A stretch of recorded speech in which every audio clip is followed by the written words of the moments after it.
this computer. Awesome. So Lisa, I've got one of my buddies on here. His name's Andy. He's a good friend and he has better questions always than I do. So I don't know how good my answer is going to be. well, I've asked the questions like 2 or 3 people and I wonder if everybody doesn't get sick of hearing the same answers. So let me introduce you both really quick. I've got Andy Moon. He's a buddy from 7, 8, 9 years back. He's actually an attorney down in San Antonio. And of course, I've got Lisa on. Lisa's my cousin. She's an RN. You're in Oregon, correct, Lisa? Yeah. Yeah. And what kind of nurse are you on? I don't know all the different floors that nurses are on. What's your floor?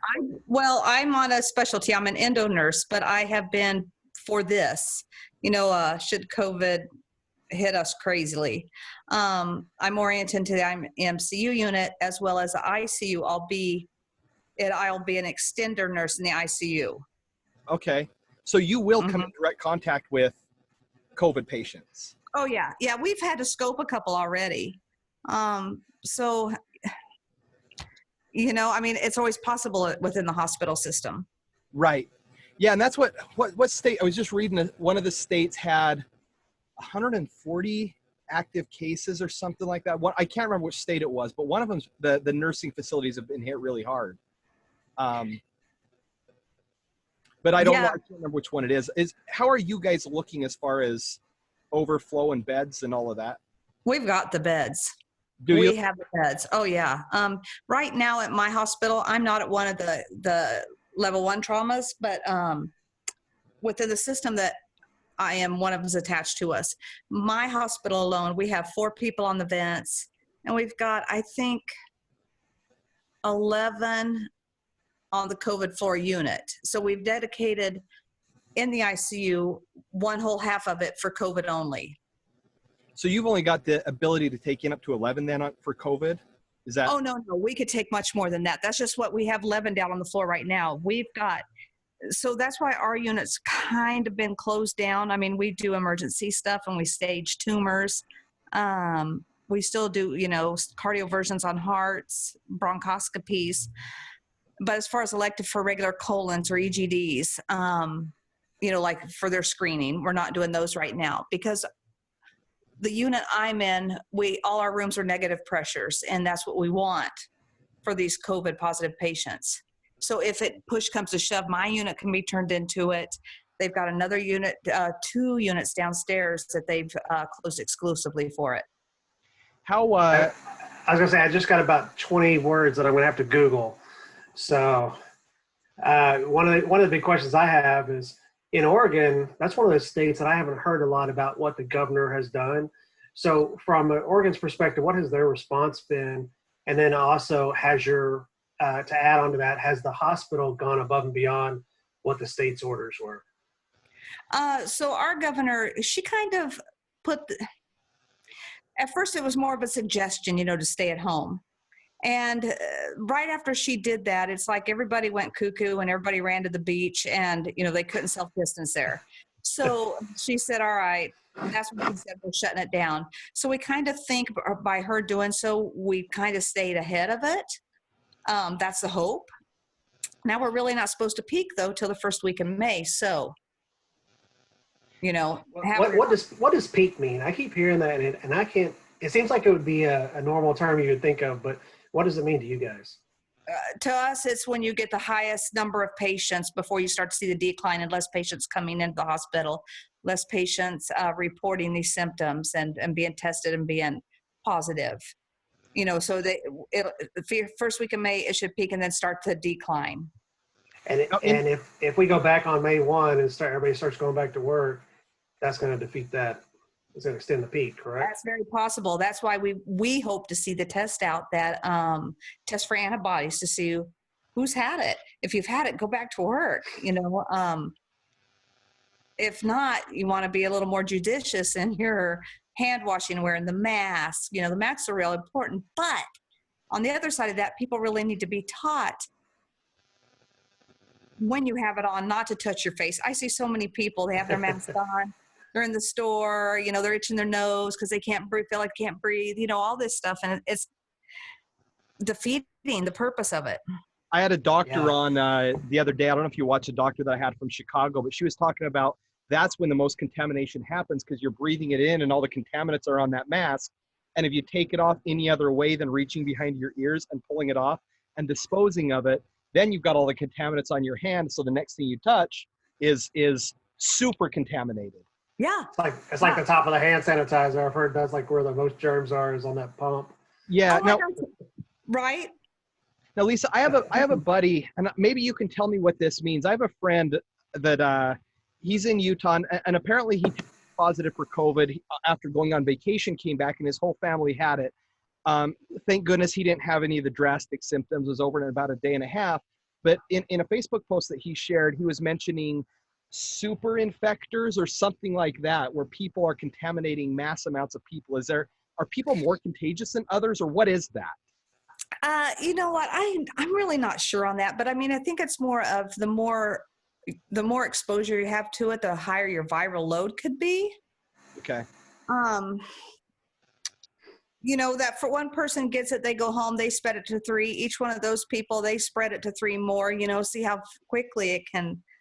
And that's my contemplation of this, is when I think of everybody going on lockdown, if we have 60, 70, 80% of the population that's locked indoors, sooner or later, those people have to leave their house. And if this virus doesn't completely get exterminated, if there's one case, don't we put ourselves right back in the situation that we are now? Doesn't there have to be a more aggressive or progressive exit strategy to slowly introduce society back into it? It just seems like we're going to defeat the last month and a half if we just open up the barn doors and say, go on and get out of here. That's why I think that test needs to get out here to check antibodies. And, you know, they've talked about, once it does, start testing the EMTs, the cops, the firemen, the hospital staff, you know, all those people, start testing them first, and then get out, you know, how you can do that to everybody. Will everybody? I don't know. That's what in Utah, they're testing quite a few people now. And apparently in Utah, they have more tests than they need. They say they could test a lot more people than are showing up. But 5% of the tests are coming back positive, regardless of how many they test, 10, 100, or 1,000. 5% of tests are coming back positive is the report that they're saying now. Uh-huh.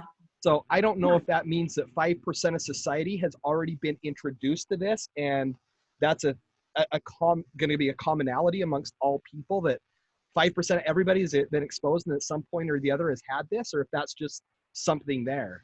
So look at this. On that antibody test, what is the test the same as the COVID test, where they got to basically scrape your brain out? Like what's the actual test? Well, it should be just a blood test. I think I understand they can even do it as a finger prick, you know, like how some people check blood sugars. But also they're finding out now, these new tests coming out, they don't have to go back and do that. And I tell you what, I've had it done, and but it was for the flu. And even for the flu, they don't go all the way back as far as they need to for the oropharyngeal way to get for the COVID. But I guess they're coming out now with a saliva test. So that'll be a lot better. And more people maybe, you know, if the test gets out for everybody. Because, you know, a lot of people think, you know, going and get that stuck up your nose. No, they don't want to do that. It doesn't feel good. Well, the thing that amazes me is, why do they have to go so far back if I can just get it by touching my face? It shouldn't be right on the tip of my nose. You know, now I've also heard of some tests that they just go into the nose, not very far, and swab. How good is it? I don't know. You know, because we're still where I'm at. We're still doing all the way back up your head.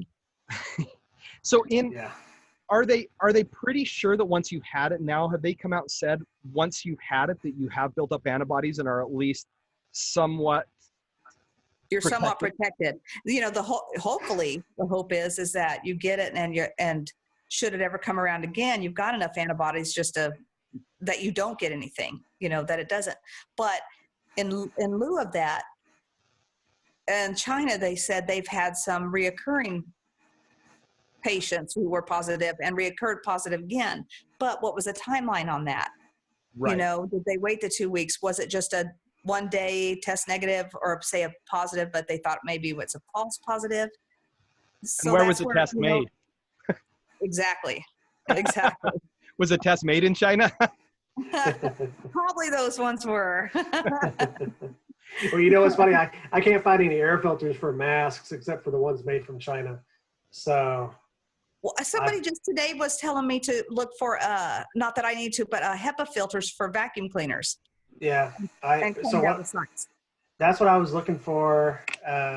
Somebody made me a 3D printed mask. It's really cool. But I was trying to find something for filters, so I bought those little round makeup removers, like the cotton makeup removers. Yeah. And they fit perfectly in there. So I don't know if it's effective. I guess it's better than nothing, but That's the whole thing behind it.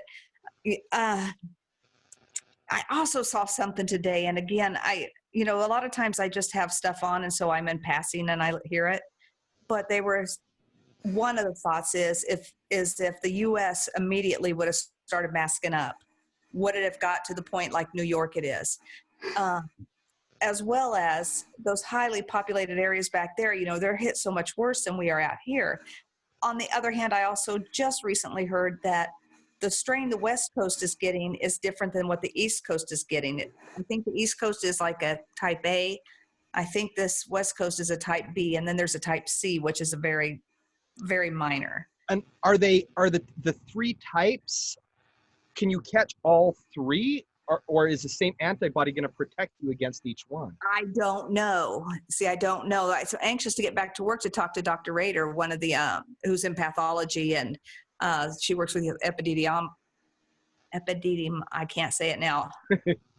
That guy. I can't say it either. Don't worry, I'm going to have to Google that too. So that's really interesting. So in New York, what's your take on? I mean, other than maybe it's a different strain or a different type, what do you think their reasoning was for getting so bad so fast? And do you think the news coverage is being fair? Yeah. I'm in a group with the COVID-19 healthcare professionals, and so I've read a lot of what they're seeing back in New York. I think also, too, because New York's so heavily populated, subways, all that stuff, that it just spread like wildfire and just hit their system too fast, too heavy. I was telling my husband today, I was like, what's kind of weird is I haven't heard of any deaths in New York lately. And then it pops up on the news, 600 died yesterday.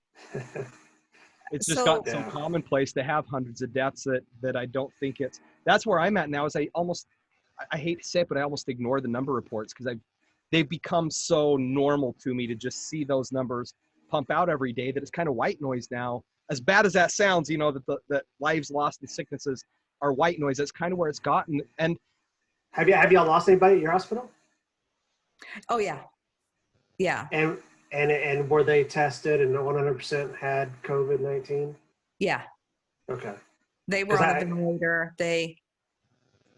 I've read stories that people that had symptoms but hadn't been tested that died, they just put it on death certificate, complications of COVID-19, but I didn't know if that's true or not. I was asking some of the doctors the other day. She said, if you're dead, if you come in and let's say you had a heart attack, cardiac arrest, and you come in, they're pumping on your heart and everything. They're not going to test you unless you survive that event. Even if you survive it, they would probably test them because they also know that there's this thrombogenesis event happening with it, meaning throwing clots, these microclots into the alveolars of the lungs, which causes a pulmonary embolism sometimes too. But if they're dead, she said, no, we're not wasting our test on dead people. Right. We can't. Right. So I know that as far as the system who I work for, but I too have heard that too, and I'm like, would that skew the system towards someone that had COVID didn't get labeled as COVID death? Yeah. Versus the other way. Yeah, and now I've known people who have died within our hospital that they had never had any COVID symptoms or anything, and they never. They're not counting those in those numbers, because I heard people that they wanted to. The more numbers you have, the more money you'll get. Interesting. From the government. Have you started to see nurses or hospital staff start getting laid off in Oregon because of all the non-elective surgeries being canceled? No, not in our system, albeit I think next month it could happen because our system is paying us whether we, up to our, however many hours we work in a week. Whether we work or not, they're paying us. Right. But that can only last so long, right? So they said Right. May, first week of May, they can't do it anymore. So I don't know what's going to happen then. Okay. We're starting to see those layoffs in San Antonio. That's where I'm based out. Yeah. Wow. But I mean, when you realize when you go to a hospital system, there's only one floor that has ICU, and normally only half of the floor is ICU, and that's really where these COVID patients are going. So what's the rest of the hospital doing? And I mean, my daughter rolled her ankle the other day, and we thought it was broke, and I said, well, we're going to live through this one because we're not going to the hospital. Well, you know, what's weird is you say that, what's weird is even the mental illness patients that you would typically see in the ER, they're not coming in. A lot of people are waiting too long too with like, I'll use GI bleeds, for instance. This old fellow the other day, he'd been bleeding for, a week, but he was afraid to come because of COVID. So Wow. now we're thinking, now are we going to see a lot more worse events? Right. You know, because all these people waiting too long, and then we have a different now issue on our hand of other people that we got to still place in the ICU belong above and beyond the COVID patients and the floors, you know. So we don't know what's going to happen. And the census has been down. I think the other day it was finally up to 60%, and that was a woohoo. But it had been hanging out around 40, 50%. Wow. How long after somebody comes in typically with the severe cases, do they degrade fast enough to be put on a vent? And then if they were to, I know this is a generality, but if they don't make it, how long is that process? Because one of the last guy that I saw died today when I was looking at Oregon's numbers, he was diagnosed, I think, on the 2nd or 3rd of April, and he finally passed away now, 14 days later.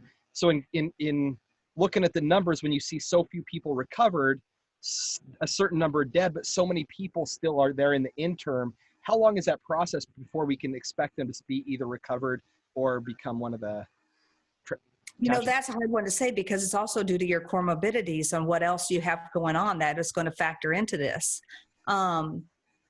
One person recently, they were in the IMCU. They weren't even in the ICU yet. So, and that's like a step down from the ICU or before you have, you know, or you progress. So anyway, they're on supplemental oxygen talking, hey, can I get up, go to the bathroom? Nurse says, sure. This person was alert and oriented to their own self, surroundings, everything, completely alert and oriented. They their activities of daily living, they're able to get up on their own without assistant, everything. Anyway, got up, went down. Next thing you know, they're intubating them that fast because something about the oxygen reserves, with the hemoglobin, it just sucked it out of them, basically like sucked it out of that person that fast. They had to immediately intubate. Now they're in ICU. Are they still alive right now? I don't know. So it can go, so you get diagnosed, but you could be just feeling symptoms for a long period of time before you just crash. Uh-huh. So is it paramount for people that do have it to understand that and know that if they are getting those shortnesses of breath, that's kind of a tragic, hey, I better be on high alert and maybe thinking about going in? That should be for anybody. You get short of breath, either, you know, somebody drives you in or call the 911 because that's the big, you know, along with the dry cough. But it's so weird because not everybody's getting these exact same symptoms. Some people, they're also getting like, seeing these bruising on the bottom of their feet, little bruising. Now, several COVID patients are starting to report this. What the tie-in is, don't know yet, because that's another new symptom that's popped up. A severe headache has been one as well. But the shortness of breath, if you get up and go to the bathroom or walk into the kitchen and you've never been short of breath, but all of a sudden you are, go, go, go, and that's what we keep pushing is just go right away because what's the alternative? Right. Well, and I think as a guy, and this has kind of always been my mindset, I'm always believing that I don't go to the hospital. I don't go for the cold. I don't go for the flu. I don't go for a lot of checkups against my wife's will. I'm one of those, which I think most guys are. They don't go into the hospital for almost anything. And that's where I think a lot of people are probably getting caught in this. So do you see more men with more tragic waiting till the last minute? And so do you see any difference between men and women when they report their symptoms? I'm going to say no on that one because I know several of women who have been very stubborn about going. That's because they're tough. Yeah. Women fight through a cold pretty good, but men, I mean, we don't handle colds well. No, the man flu is something serious. Yeah. And many women are very stoic where they're like, I can ride this out. I'll be fine later. I mean, so then there's that side of the coin too, where men is like, I don't need to go. Like Larry says, just put me on the desert and put, the horse ride me off the side of the cliff. Yeah, right. I said, men are trying to be tough. Women really are tough. That's the difference. Yeah. We're trying to front. Women are stoic. We're trying to act like we're tough. That's right. I think I read something that said unless you've gone through the pain of childbirth, you won't know what it's like for a man to have a cold. Oh my God. How are you seeing this compare in your hospital to H1N1? I have a friend in Northern California, which you're not too far away. I mean, you're far away, but not too far away. And he said that H1N1, they were transporting people down the hill constantly to overflow into other hospitals where now they have 70 beds that are open. Were you guys hit harder by H1N1 than you were by this? I'm going to say probably yes, albeit there was never any staffing issues, that with the H1N1. But I think we knew more about it because it presented more of the flu-like symptoms than this is. Like with H1N1, you get like pneumonia in a lung. This one, you're getting in both lungs, and it's this almost like slime covering. And you said staff challenges from H1N1. Y'all didn't have any, but I didn't catch the staff challenges. I thought you said you guys had an overage of staff right now. Yeah, now we do with H1N1, even though I think there was more patients very sick with it. We never had the staffing issues, to where it was, we'd have to go help out in another unit, shut down things and go help out in another unit. Oh, gotcha. Yeah, right. No, they were able to handle the ICUs were able to handle the cases. I'm sorry, go ahead.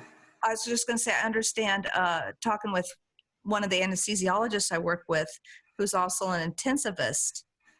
They transported a patient from Tacoma on ECMO, which is if you're on ECMO, you're super sick, down to Portland because they don't have for this ECMO machine, they don't have the staff to run it because they have other patients on ECMO. So it's taken up all that resources, and they're having to bring them down here. So we're also caring for some Washington patients.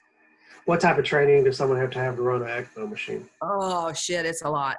That's not like a respiratory therapist. Is that like actual doctor that has to go to medical school for that, or is it's a training for it, because what it does, it's basically takes your blood and oxygenates it and brings it back. It's like the lungs aren't and can't work. And to give the lungs a good rest. All right. Mm-hmm. I've got asthma. It's funny because you were talking about if you get to the point where you're short of breath, go in immediately. My first thought would be, did I take my inhaler today? Well, and for somebody like you, though, if you hit your inhaler and you get some relief. Yeah. Do steroidal anti-inflammatories like for asthma, do they help with or do any of the antihistamines or any cough medicine, do any of those things help with the symptoms of coronavirus? I haven't really heard of anything that does. So what about Tamiflu? Cough. And Tamiflu is just like with the flu. I'm going to say probably not. I've never seen any of the doctors want to give it, in the hospital. And the Tamiflu, you have to get it within 48 hours of symptoms, even when you have the normal flus. And it doesn't take it away, but it reduces the symptoms and the duration. What about what's the hydroxychloroquine? Whatever they call it. Hydroxychloroquine, yeah. Has anybody tried that? Our in your hospital is using that duo, yes, because Okay. it's been evidence-based that it has worked. Now, they're not going to give it to some patients who might have a contraindication to it, maybe because of a heart condition or, something of that nature. But that's what they're using. They don't want to go rogue and try other methods unless they've started seeing some journals and peer reviews to look at first. Do the patients have a decision in that process where they say, I know there's potential contraindications, but I would like to try it? That's one of the things that they'll say call the family. The patient may be too sick to answer anything. Or they'll call the family and say, this is what we'd like to give, or it's part of standard treatment now where you really don't have to get consent. Right. So that's when I was talking to a couple of my friends that are in the medical field about the difference in us and Italy. And Andy, this is a question that you had asked me to ask Dan when I asked him. It's one of the things interesting to me that in the United States, it doesn't matter how old you are, how young you are, previous health conditions, it's up to you if you fight to survive. It's kind of a first come, first serve for the vents and the beds and everything else, where we don't refuse that 85-year-old person care over the 32-year-old that we think we could save. We treat them according to their own wishes. And the other side to that, and this is what's interesting to me, is it seems like as a society, we're getting more and more and more and more to where we'll do whatever it takes to extend life to people that otherwise, and I think that that's a lot of what we're seeing from this is, at what point do we say we're doing too much to try and extend life, or trying to protect those people that are at the end of life or would die of something else anyway? We're doing too much almost to all of our resources, economy, mental health, society, civilization. Do you have any, and I don't want to put you on the spot because I also know as a nurse that you have to do everything for your patients that come in, but where do we draw the line on society that and say, hey, we're doing too much to try and extend life past the point where everything else is being blown up for this? Yeah. So, it's usually, there are those handful of people that'll say, I don't want any life-saving measures like that. Don't do it. But it's a lot of times it's the families. I don't want to lose grandpa. I don't want to lose my, those things. That's where the rub comes in. Sometimes that's the hardest part. I have a patient that actually, she may have died. Come to think of it, I haven't seen her in a while.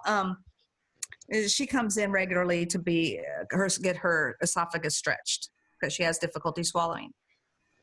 Mid-90s. She's done. But her daughter doesn't want her to stop. Her daughter keeps talking her into it. But as you said, the monies and stuff that are spent, most of these elderly people, when they get to that point, they're done. They're ready. Right. God, I turned 41 on Monday. I'm ready to check out. I've had enough already. My back's starting to hurt. No. I'm not wearing a face mask, dang it. But that's what's interesting to me as I watch, and I posted about this on social media today as well, is that people seem to be, in the past, we've been okay with a certain level of risk and a certain level of society getting sick and passing away. And it seems like now that we have something like this come out, everybody is doing whatever it takes to make sure they don't get infected, they don't infect anybody else, and nobody passes away. And to me, it's just a function of life is death.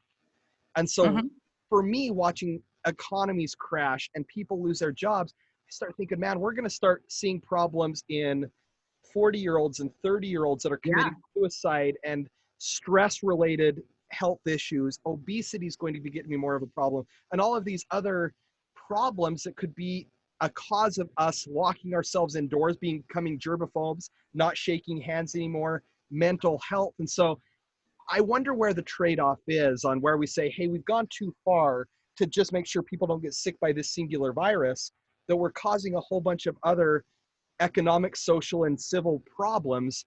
So it's really interesting to me, that balancing act of where we say, we know we're going to lose some people. It's a harsh world. Death is part of this, and where we don't say that. And Yeah. so, No, I mean, I think, and many doctors that I've worked with have said, we need to be like some of these other European countries that 85 is a cutoff, you know, like 85, they're not going to, for instance, dialyze, put right. in the stuff, you know, the catheter or the fistula graft, whatever, to dialyze anybody past 85. We've been putting tunneled catheters into 90-year-old people for dialyzing, and shit will probably kill them anyway. I mean, you know what I'm saying? Yeah. So like you say, the money and the resources, everything's put out on them. And I don't mean it like, and I know I sound crass, and maybe I don't want to say for nothing, because it does extend their life a little bit more, but to what cost? Number one, for instance, for that type of disease, it's a hell of a life. It's no life. Right. You know? You're trading So- quality. Well, until we have dialysis it makes sense. I saw it done one time, and there was like 3 milk jugs on the floor, and they had hoses going to each one. Oh, that was peritoneal. Mm-hmm. And I was like, what the hell? Do we have something a little more formal than that? And then the guy's just taking a bucket, dumping it in the toilet every so often. And I was like, I don't know. A little draconian, right? For the Yeah, is that legal? I don't know what's happening here. I was like, we're in a hospital, but it felt like it was definitely like a off-market job. Yeah. I have a buddy, and she's brilliant. She's a scientist, and as a humanitarian, she didn't feel this way, but as a scientist, when I was talking to her, she goes, you know, and you scuba dive a lot, and you come to Maui to check out the whales all the time, right? Like that's one of your. Yeah, I don't scuba, but I snorkel. Yeah. Okay. What she said is, she was talking about the world in general. She goes, man, this has been the best thing that's happened to the world in a long time. The air is cleaner, the water is cleaner, the streets are cleaner. Mother Nature is starting to repair herself just in a month of being locked up. Just think what would happen if we just let this thing run through us and eliminate a certain amount of the population. Maybe this virus is what she needs. She goes, now as a humanitarian, that's not the way that I believe, strictly as a scientist. But you wonder, I have another friend that's a nurse, and maybe you can sympathize with this a little bit, but he's a nurse for the military. So he's a little more militant in his brain, in his thought process. And he said, if you get exposed to this and you can't survive, it's going to be on the planet for the rest of, it's not going away. It's always going to be here. So maybe this is the way of eliminating those people out of the gene pool that don't pass on the defenses to this. So his take on it is, let everybody go. The ones we lose, we lose. The ones we keep, we keep. And that's how we evolve as a population and become stronger, is by eliminating the people that can't survive something like this. Yeah. Well, and that very well could be happening underneath our noses, and we don't really realize it too. Right. You know? Well, when you see the numbers of people that are lost every day to just normal flu, people that are lost to, I read diphtheria or something like that, something over in Africa, and I was like, I never heard of that. And the Noraflu. The Noraflu is one that I heard that 500 people die a day of, and it's called like the vomit bug or the vomit flu or something like that. I never heard of it. Yeah. These numbers. And you're reading those, and you're like, oh, well, this isn't that big of a deal now that I look at it.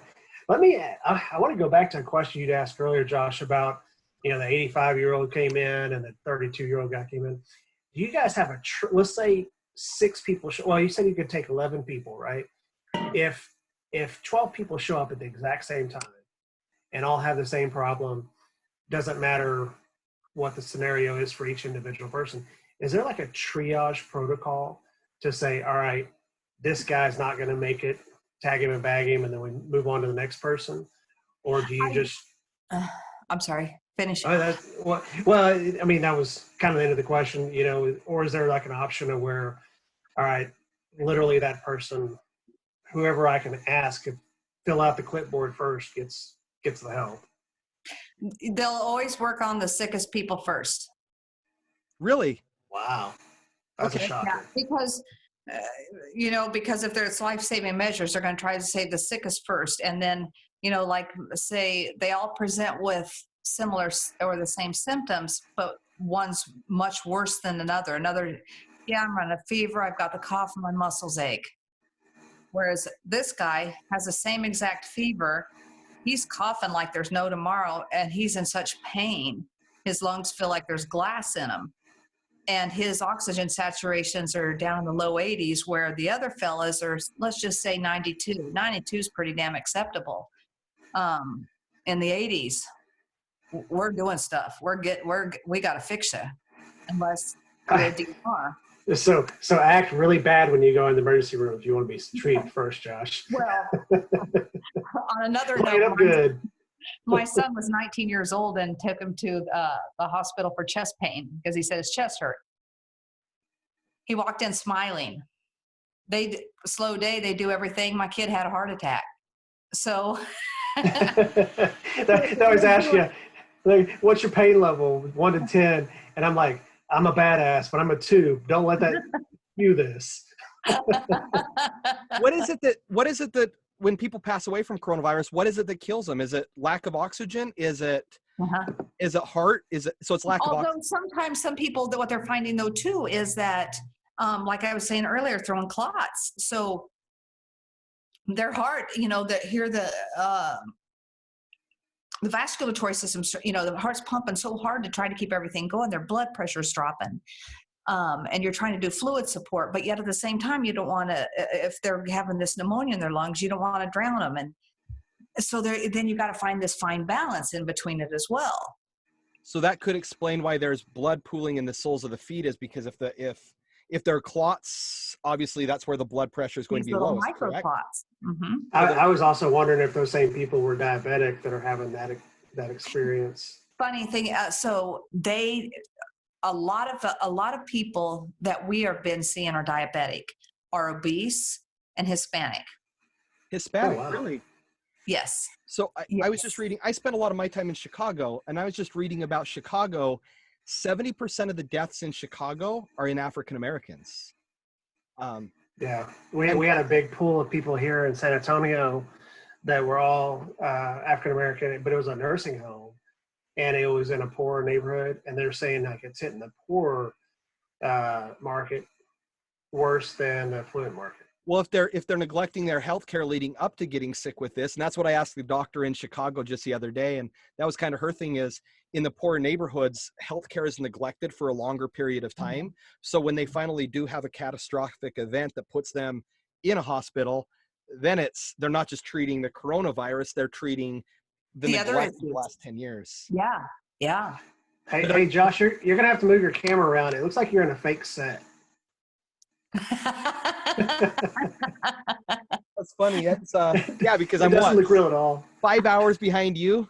So yeah, it's kind of nice here. So I was just telling Andy, this is a converted bus that I turned into my office out here. That's cool. So he won't go into anything that's just normal. Everything's a converted something. Well, and that's so I kind of put myself in a position. I accidentally did it. So when we moved over here to Hawaii, we decided to minimize quite a bit. We moved into a container house. We're on solar power. We're on catchment tank water. So we've really minimized everything down to where now when this hit, my life hasn't changed a whole bunch. I'm 5 miles away from where I still go and spearfish. Still, my power is the same. I don't have a power bill. I don't have a power company to call and call off. I don't have a water bill. So those things aren't accruing on me. So I kind of set myself up accidentally to where my life hasn't changed a whole bunch other than all the other stuff I used to like to do and building my businesses. Now my businesses have collapsed. Luckily, I don't have any business debt, but I have a bunch of these, we call them CAR-V. They're Honda Elements that we converted into camp vehicles. And the tourists would come in and rent the camp vehicles, and we'd rent them out for $60 a night, $60, $69, $79 a night. They were booked through October. Man, it was March 14th. It was a Friday, whatever was right around the middle of March.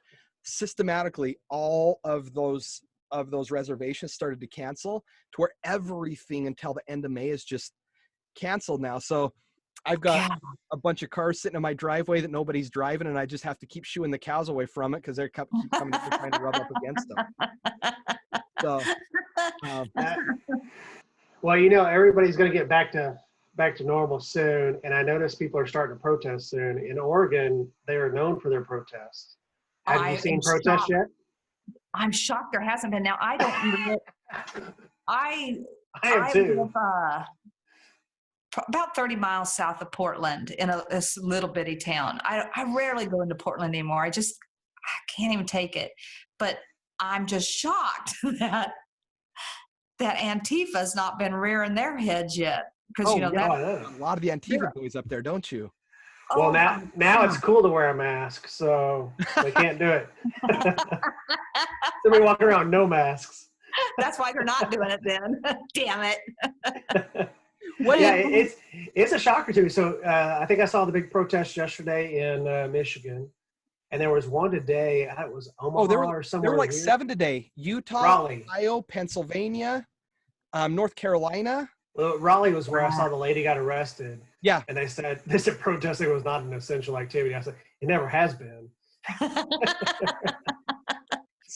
St. George, Utah. Yeah, there's a lot of them, and I would expect that to happen. And that's the healthcare workers that I'm friends with. That's what they're expecting now, is because people are getting restless, they're not staying indoors like they were for a period of time. And I think that there needs to be a really strict, if we want to keep maintaining this, whatever we're calling it, social distancing or whatever the hell everybody's calling it. If we want to maintain that, there has to be an exit strategy that's accurately communicated. What would you see as a healthcare professional? How could we do that and still maintain a certain level of health, but also get out of our houses and get back to making money and saving our minds? And is there a way? That's a damn good question, a tough one, because until either a vaccine that they know. But that's 18 months away, right? Exactly. So then you would need to have a shitload of, sorry, I have foul mouth. We all do. Okay, good. No. FCC is going to be all over us. I'm so terrible with it. Masking, a bunch of hand sanitizer, and stop this craziness of hoarding all of this stuff. And the minute it gets in the store, people are selling it. Let everybody have, I don't know. I remember seeing girls would always have those little hand sanitizers hanging from their pocketbooks, and, they could just give a little squirt and then wipe it down with their hands when they're done, try to keep up. I bet since this has been going on, those Clorox wipes. Yeah. I'll take 4 or 5 of them, put them in a baggie, put them in my pocket. And like if I'm pushing the buggy in the grocery store, I put my hands on it, push them through, because they'll stay wet a long time. If I pick stuff up, I go back and I rub my hands on it. I'm just the opposite. I touch everything and think, all right, if I just get a little bit of germs on everything, I'll be fine. That's my normal me. Normally, because I'm not that, that person that has hand sanitizer, antibacterial soaps, antibacterial laundry soap and stuff. I don't do, my kids, my grandbabies, let them eat dirt and all that. I don't let them. But just because of how this virus is so highly contagious and they don't know the whole pathway of it. Well, in all seriousness, this one's been much more contagious than H1N1, right? Yeah, because it just spreads so fast. Yeah. But in all seriousness, if we start disinfecting everything like that, washing our hands, then we're not going to build up the immunities to all of these other things. All the other things. A bunch of adults that are walking around that catch the common cold and it puts them in the hospital. So if we become too sanitary of a society, isn't there the risk that we become susceptible to everything that we naturally build up? Yeah. It's like reversing, going backwards, of sort, because we need some of that bacteria in our bodies, for many things, fighting off things, bacteria in our guts, where do we get all that, bad and good bacterias. Everybody can't keep just taking those expensive damn probiotics. I mean, pickle juice works pretty damn good, but drink some pickle juice and apple cider vinegar and you'll be all right. Mix a little Captain Morgan's in it with it, it'll be even better. So my dad got a cold last summer, like in August. It was 112 degrees outside. And I'm like, all right, Dad, if you're getting a cold, I know he's not highly sanitary because he's a man, but I mean, what is going on? What is causing you to get freaking cold? And I guess it's a thing, right? But that's what's going to happen is everybody's going to be getting colds all the time.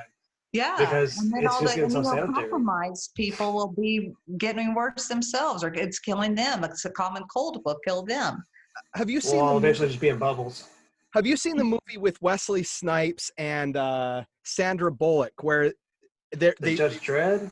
they No. live, is that what it is? They Demolition live in Man? bubbles. I can't Is remember it? what it is. I just It remember was. that. I think it was Demolition Man. Is Does that it? sound right? I can't remember. I know which one you're talking about.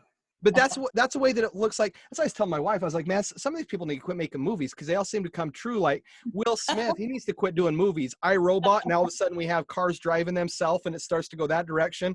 And then we have now a Bug coming out, which his other one where he's the last surviving guy. It seems like there were all these premonitions that were in Hollywood that are now coming about. But I worry about what the future is going to be like from now. Are we all going to be germaphobes? Are people going to stop traveling? Are we going to not shake hands and hug each other any longer?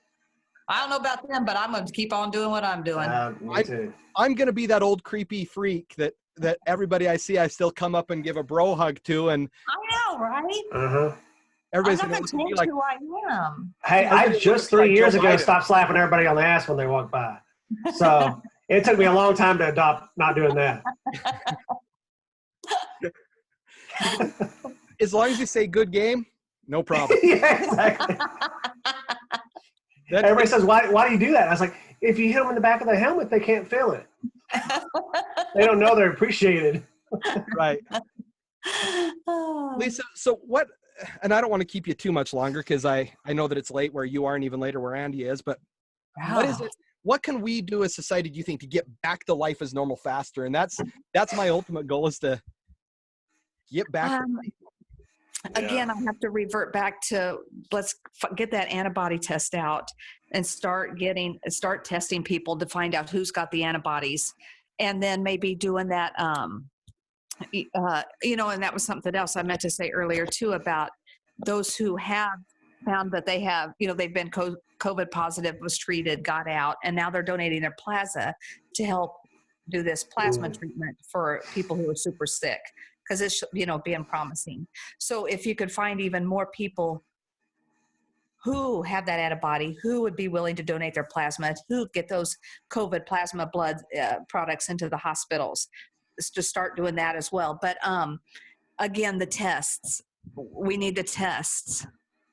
Now, do we have? There's an antibody test that exists, and they know that there's an antibody, right?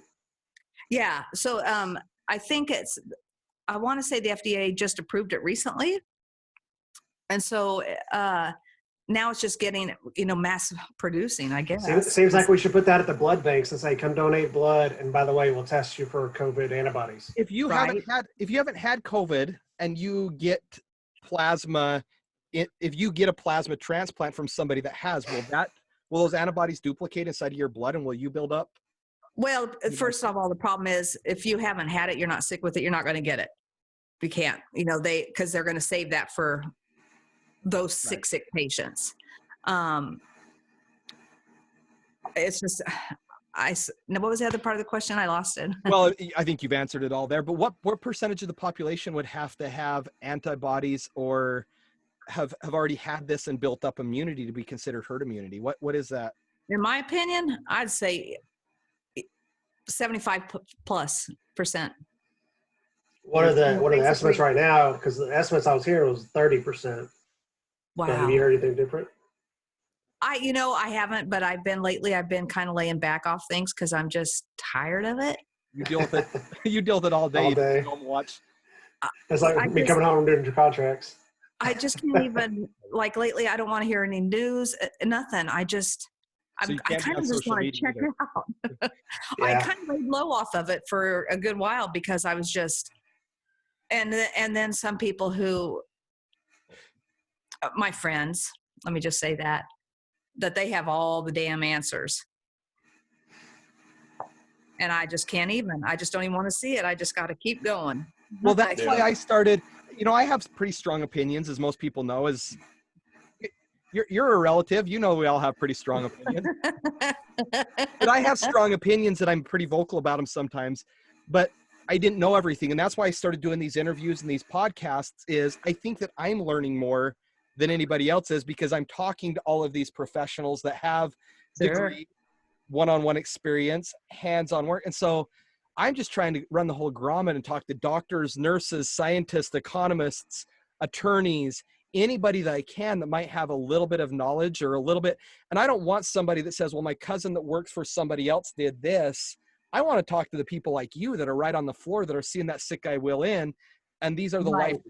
this is what we're seeing on that front line, if you will. And so that's why I started doing these, is because you saw my opinions and everybody getting pissed at me and me losing friends. So It was not over the comments. Oh my God, I've lost so many friends. It's been amazing.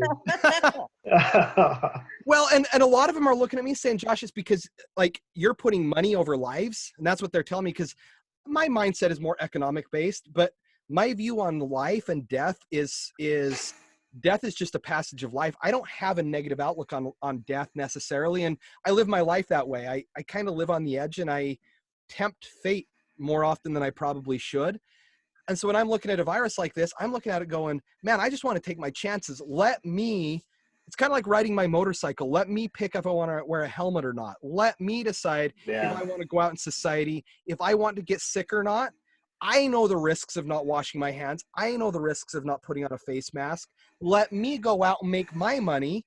Let me choose what's best for me. I have a real problem with Big Brother being the one that's deciding what's best for me. And that's my big problem. Yeah. Well, let me ask you a question. So we'll try to wrap it up with a bow here. Number one, you said you have 11 total beds with ventilators? We have, no, so that COVID floor alone, that could be for ICU patients, there's 11. Okay. We also have another section of ICU for everybody else that's not COVID positive. Currently, we have 4 on ventilators at our hospital. Okay. So I'm not good with math. That's 7 more ventilators left. So when we hit our peak in 1st of May, do you think you'll hit that number? You know, honestly, I don't think we're going to. How many have you had total close to that 11? What's the max number of patients you've had sitting there? 7. Well, that's 7 in the ICU, and I know where the 11 number came from. 11 downstairs, so they weren't higher level care. They were still COVID positive, but they didn't need as high of a level of care as the ICU patients. And then last question for me, to integrate back into society, I've been sitting with zero contact with the outside world for 4 weeks. I'm the one that goes to the grocery store. I back in, I pop the trunk. They come throw all the groceries in.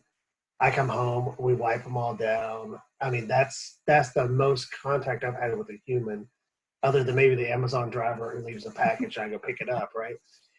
I've read all the stories about don't bring your packages inside. So now we're unwrapping crap on the front porch. We're wiping everything down. It's pretty ridiculous. But pretty much 0% chance I've got it. The longest that I've heard of anybody going without showing any symptoms, they believe were from exposure to symptoms was 15 days, even though I had 14 days early on. Uh-huh. The question is, if we've all been sitting inside for a month, could we all not go back out in society without face masks right now at this point without significant hiccup in the medical field? You know, I think for a little while longer, if we go out in public and we're not like jam packed with an event of whatever sort, if places still had somewhat of a limit, so that if that person 2 aisles over coughs and you don't know whether they're masked or not, we're more cognizant about when we go over that way and not pick stuff up or have something, like I say, the Clorox wipes or something. I don't mask up every time I go out. I just don't anymore. If there's going to be a lot more people, I do. But if I go, I keep it with me. But if I notice do you do it to protect you or to protect them? More them, I think. Because that's what I understand is it's more to protect the other person, not protect you. And if I don't feel like I could spread it, I don't think I should have to wear a mask. Is it aerosol? Is that the word where it's? Yeah.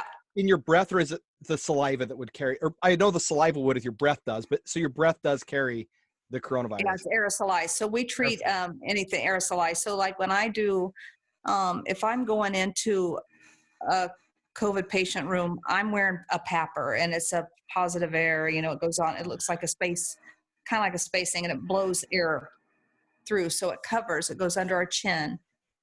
And let's see, up here, it blows air out. Now they tell us there's 3 settings. They tell us in order for it to be effective with COVID, we have to have it on number 2 or 3. So, level 6. Use a walk-in leaf blower. So I think it's, it's to protect everybody else. Cause I wouldn't be surprised if I had I wouldn't be surprised if I had it. I've told all my family that. That's the way that I feel, because up until March 23rd or 28th, something like that, it was end of March, I was still traveling the US. I hit a lot of the hot spots. I traveled through O'Hare. I was in Dallas. I hit LA, Seattle. I hit all the major airports where this stuff is. I was amongst the people. I was on planes with everybody else. That's what I wonder, is if I was an asymptomatic carrier, because I am of the right age and I'm active enough that I very well could be an asymptomatic carrier of it. Yeah. Don't tell anybody in Hawaii. They're gonna make you stay in that bus. Well, that's Hawaii. So Hawaii, because it is a captive audience with a long time for them to get resources. And also one of the flus in the past, or one of the sicknesses in the past, kind of ran through the islands. And because the Hawaiian population is declining, they take it very seriously over here, that they're worried. They're more worried than in other places, because they are isolated one, and they were susceptible to one of the other sicknesses. And a lot of people remember that running through the island. So when I go out, I'm very cognizant of them, because I don't want to be the guy that brought the coronavirus to the island. Yes. Be the outbreak bucket. Maui, isn't Maui having a cluster? They are. Yeah. Maui's had one. Kauai's also had one. Well, Maui, didn't they just have a blow up of several? I believe so. Yes. Maui had a blow up of several, and theirs, I believe, were a little bit more tragic. Honolulu still has the most numbers, but obviously Honolulu or Oahu has a couple million people on the island, where Maui is an island of 170,000. And so the numbers disproportionate. Yeah. Per capita, there's a lot more over in Maui, which here on this island, in the Big Island, I'm in Ka'u district, which is the southern part of it. We don't have any reported cases down here in Ka'u. All of them are pretty much over towards Kona, and a fewer, but some are still over towards Hilo, which means that most of them are not community spread, because there are less community inhabitants over on the Kona side than over on the Hilo side. Is Maui a heavy Asian population? I know that when I was in Honolulu, it just seemed like it was a ton of people, or Pacific Islanders, that had second homes there and things like that. Is it a heavy Asian population? In Maui? Yeah. All the islands have, you have your hardcore tourist areas, or they're not expats because they're still Americans, right? But you have your mainlanders that come over, and your foreigners, and they seem to settle in more dense areas. And then you usually have your other areas where is more local and heavily localized people, where mainlanders don't typically buy, or foreigners don't buy. That's how I've noticed most of the islands. I was wondering if they whoever brought it to Maui, if it came from the Pacific Island region, or if it came from the Pacific Coast region of the U.S., or where it came from. When I was in Maui, when was I in Maui? Early February.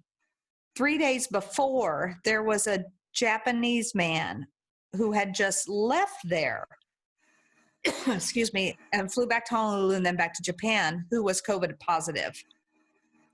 So it makes you wonder, where exactly did he go? But then the time frame, when did Maui see their first COVID positive on Maui? And that's the golden question, is for everybody, right? Mainland as well, as when was the first case? Was it January? Was it before, or was it? That's the question, is how long has it really been here? Right. and that's what I was reading a study, and I don't want to keep everybody too long, so I'll keep this short, but I was reading a study on social distancing, where that came from. And it actually came from a study from deaths and sicknesses when everybody was returning in 1918, and they would stop in Philadelphia before transferring over to St. Louis. And there were more deaths in Philly than there were in St. Louis, but they were quarantining the people in St. Louis, although those people coming over stayed what they believe was longer than the contagion period in Philadelphia. So they think that might be why a lot fewer deaths happen in St. Louis. That in conjunction with one of these cruise ships, and they worked to limit the spread of the disease by quarantining everybody on the cruise ship. So I understand that that's where a lot of the concept of this whole quarantining, the healthy and social distancing started to happen, but it's based on the premise that you close the barn door before the horses get out. And that's kind of the golden question, is, were the horses out before we close the barn door? And if so, how many of us has it ran through the communities and we just didn't know because we didn't have symptoms severe enough, or we didn't even know that this existed to be killing people. And so they were dying of flu-like symptoms when it was really the coronavirus that might have killed a lot of people before we even knew that this existed over here. So that's true. So much we don't know. So much. Lisa, we'll know all about it in 24 years. Exactly. Yeah. Lisa, next time you come over here, are you going to stop by the Big Island? Well, actually, we are talking about going to the Big Island next year. Are you? I've got a car for you. Right on. Good. Or a bus. And I was going to touch base with you because I was looking today at a couple places, but they're like not ready to start taking deposits, which I totally get. But, and I'll touch base with you, Andy, so you don't have to listen to this, but, you know, like the area where we want to go, you know, because I've never been to the Big Island. Yeah. In fact, over here on our island, I don't know if it's all the islands, but it's illegal right now to book an Airbnb. You cannot book an Airbnb in Hawaii. I think it's in all of Hawaii that they've made Airbnbs illegal. Yeah, I know they did that in Maui too. Did they? Yeah. They were cracking down on Maui long before this with Airbnbs. Yeah, and they were cracking down here according to one of the statutes. It's Bill 108 that you have to have a primary residence in the county in order to Airbnb. But now, since the coronavirus, they're not allowing anybody to book an Airbnb. If you come into the island, you have to book a hotel unless you have a primary residence or a family member to live with, because there's a 14-day mandatory quarantine order. Right, you can't leave your hotel room. It's not, don't leave the hotel grounds. You're quarantined to your hotel room, and the only thing you can leave for is medical care. You can't even leave to go grocery shopping or exercise. Oh my God. They tried shutting down travel to the island, and they got the no-no from the federal government, said, you guys can't stop travel to the island. Travel is a constitutional right. So they couldn't shut down the airlines. So their way of basically isolating the islands were to restrict everybody coming into a mandatory 14-day quarantine. And it did it. It was successful. We normally see 35,000 people per day pass through a Hawaiian airport, whether coming here to stay, leaving, or a layover. There are 35,000 people that hit a Hawaii airport. There were 400, that's per day. There were 400 last week. Wow. So more than, they're normally between about 300,000, between 210 and 300,000 travelers to hit Hawaii airport.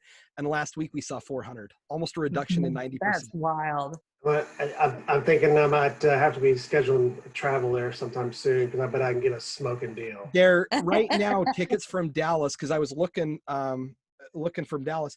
Right now, tickets are $178 round trip from Dallas to the Big Island. Oh my God! So it cost me more than that to drive up to New Braunfels and back. Yeah, so and they expect to stay that way for the next 6 months after this is alleviated. They expect airfare to stay that cheap to tempt people back in, because they say that there's going to be this mental block against sharing common space and sharing the same air. So they expect there to be some incentives to drag people back out of that comfort zone and back into society. They don't gotta do that for me. I'm coming. That's what I'm looking right now at. How many airline tickets can I book for the next 6 months? Because when this is over, I need to get rid of my island fever, go out and hit some other places and see some mountains. We might cross in the air. Come on over. If you guys want to come over, and anybody listening, hit me up and I'll give everybody a discount. But I've got a bunch of cars here that I can rent out to. Awesome. Well, you said we get a smoking deal this week. I know that. You come this week, almost free. If you can get out of your damn room, get Exactly. Exactly. I don't know. That's what we're going to have a constitutional law guy on for here shortly, is because we want to hear, if it were to be challenged, I want to hear what they think that the outcome of that would be. So it'll be interesting to find out. So thanks, Lisa. I'm out of questions and I don't want to take any more of your time, but it's been really my pleasure. Nice to meet you, Andy, too. And Yeah, it's a pleasure, Lisa. I don't even know where you guys just stay safe and keep living. Yeah, keep you living. stay safe. I kind of hope I get this to get it over with, but we need you to be treating people like me that get sick. Right. Although he's been spreading it all over the world, as we've discussed. So awesome, guys. Thanks a lot. Have a good day. I'll talk to you guys shortly. All right. Okay. Bye-bye. Bye-bye.